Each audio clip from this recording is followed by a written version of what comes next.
Hi, this How to 1 Minute will guide you how to share your screen on Snapchat video call.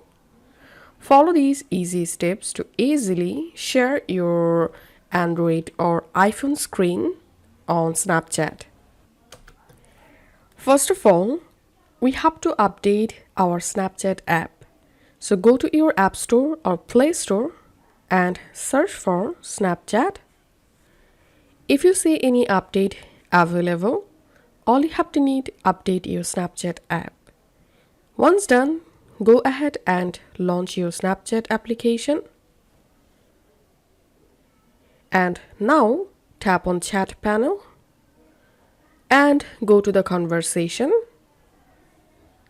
And now just start a video call first.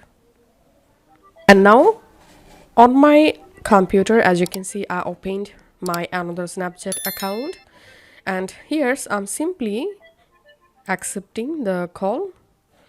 Once you are in your Snapchat call, now to share your phone screen, all you have to need tap anywhere to open this bottom menu, and here tap on the share icon and just tap on start now.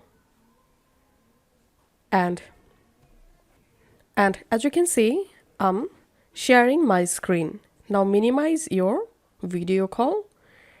As you can see, my phone screen is showing on my Snapchat video call. So this is how we can actually share our phone screen on Snapchat video call. If this video helped you out, please leave a like and leave a comment down below. Thank you for watching.